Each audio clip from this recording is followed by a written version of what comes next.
तो आज के हुक्मरानों सुन लो, तुम भी जुल्म कर रहे हो, तुमको कुर्सी पे बैठे नहीं रहने देंगे हम लोग। जिन्होंने 200 बरस तक हमको लूटा, अगर हम उनको उखाड़ के फेंक सकते थे, ये अहद लेने के लिए हम यहाँ पहुँचे हैं। जो लोग हुकूमत में बैठे हैं, अंग्रेजों की दलाली किए, देश की आजादी के आंदोलन में हिस्सा नहीं लिए और देश के अंदर अफरा तफरी फैला के नफरत का वातावरण बनाए और दंगे करवाए। आज हुकूमत में बैठ के वो ये सोचते हैं कि उसी अंग्रेजों की बांटो और राज करो की नीति को वो आगे बढ़ाते रहेंगे और हम लोग खामोश रहेंगे। ऐसा नहीं हो सकता है। मुल्क के अंदर इस हुकूमत ने जो आज बैठे हैं कुर्सी पे, महंगाई बढ़ाई, बेरोजगारी बढ़ाई, असमानता बढ़ा दी, दंगे फसाद करवा दिए, लोगों को बांटने का काम कर दिया, जहर फैलाया गया है और 1% हिंदुस्तानी ऊपर के अमीर आज जो देश की कुल धन दौलत है उसमें से 40% से ज्यादा के मालिक है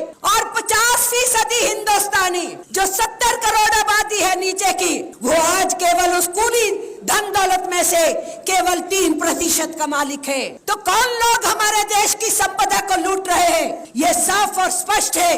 दूसरी तरफ भूखमरी बढ़ रही है, अन्नदाता अनाज उगाता है और लोग भूखे मरते हैं। ये किसका कसूर है? ये नीतियों का कसूर है कि हम ये देख रहे हैं कि हमारे देश में 5 बरस से नीचे के बच्चे जो मर रहे हैं, उनमें से 65% बच्चे भूखमरी से मर रहे हैं। खुद इस सरकार का सुप्रीम कोर्ट के अंदर हलफनामा है और इसी सरकार के क्राइम ब्यूरो ने बताया कि जो आत्महत्याएं हो रही हैं, पिछले साल की आत्महत्याओं में 25% दिहाड़ी मजदूर मरे हैं इस देश के अंदर। इतनी असमानता, इतनी गैर बराबरी है कि 80 बरस से पहले जो अमीर और गरीब के बीच की खाई थी, हिंदुस्तान को वहां पहुंचा दिया गया है और बेकारी की हाल बहुत बुरी है। नौजवान बच्चे बहुत परेशान हैं और हमारे गरीब गुरबा के ऊपर महंगाई ने बहुत बोझ डाल दिया है। रसोई चलाना मुश्किल है मेरी बहनों के लिए, मेरी बच्चियों के लिए, मेरी माताओं के लिए बहुत मुश्किल कर दिया है।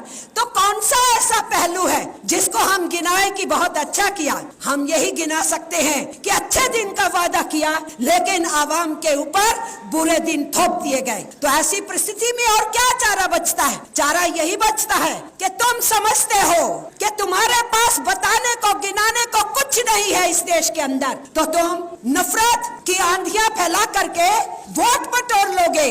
तो ये तालकटोरा स्टेडियम से मजदूरों और किसानों का यह संयुक्त सम्मेलन सीधे आह्वान कर रहा है कि देश को बंटवारे की पॉलिटिक्स में डालने वालों, नफरतें फैलाने वालों, हमारे बच्चियों के साथ, उनके शरीर के साथ ओपन खिलवाड़ हो और तुम्हारी मुंह बंद रहे, तुमको चेतावनी देने के लिए हम आए हैं कि ये अब और नहीं चलेगा।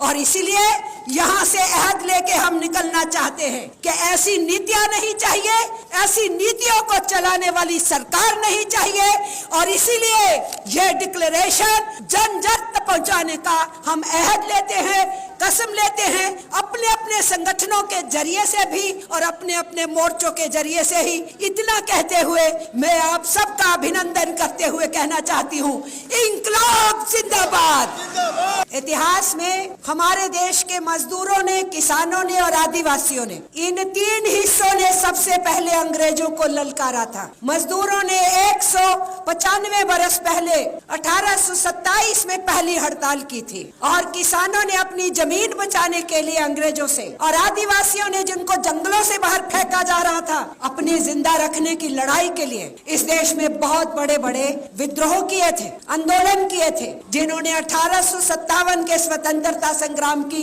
बैकग्राउंड तैयार की, पृष्ठभूमि तैयार की। देश के अंदर यही तो 2 ताकतें हैं जो धन दौलत पैदा करती हैं। हम प्रोडक्टिव फोर्सेस हैं, वो गांव और शहर हो, वो खेत हो, खलियान हो, वो कारखाना हो, फैक्ट्री हो, वो निर्माण हो कि इंफ्रास्ट्रक्चर मेकिंग हो, और वो नीचे खनिज निकालने के लिए खदानों में उतरना हो, सारी सेवाएं देनी हो, ये मजदूर और किसान कर रहा है। मुल्क भी चला रहा है, धन दौलत पैदा कर रहा है। हमारी लड़ाई क्या है कि धन दौलत कुछ चहेते पूंजीपतियों को जानी चाहिए और विदेशी कंपनियों को जानी चाहिए, या कि हमारे आवाम के लिए रहना चाहिए, जनता के लिए रहना चाहिए, मजदूर के लिए रहना चाहिए, किसान के लिए रहना चाहिए। ये हमारी लड़ाई है जिसको लेकर के हम यहाँ पहुँचे। हम भूलना नहीं चाहते, याद करना चाहते हैं आज कि आज से लगभग 116 बरस पहले 1907 में अंग्रेज 3 किसानों के लिए कानून लाए थे और उसके विरोध में भगत सिंह के चचा अजीत सिंह और जो बाद में राष्ट्रीय संगठन बना ट्रेड यूनियन के, उसके संस्थापना के अध्यक्ष अजीत सिंह और लाला लाजपत राय, उन्होंने बीड़ा उठाया था, देश में आंदोलन चला था।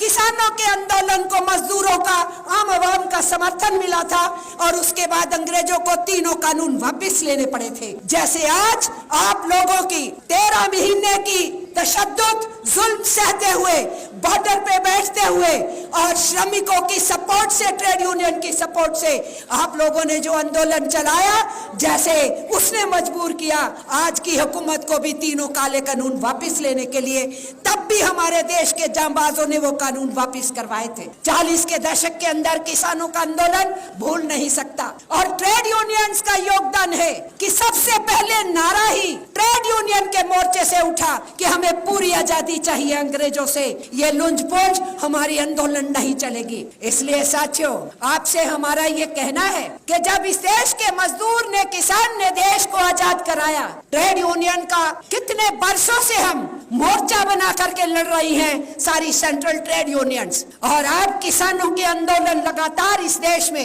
अपनी मांगों के लिए, जद्दोजहद के लिए आप आगे बढ़ते रहे हैं और आप इवॉल्व किए, एक नई स्थिति में संयुक्त किसान मोर्चा बनाए। पूरे देश को बहुत इंस्पिरेशन मिली आपके आंदोलन से और इसलिए आज जरूरत महसूस हुई कि दोनों मोर्चा, श्रमिकों का, मजदूरों का और किसानों का, एक साथ आने की आज जरूरत है और एक साथ आकर के एक कॉमन चार्टर बनाने की जरूरत है।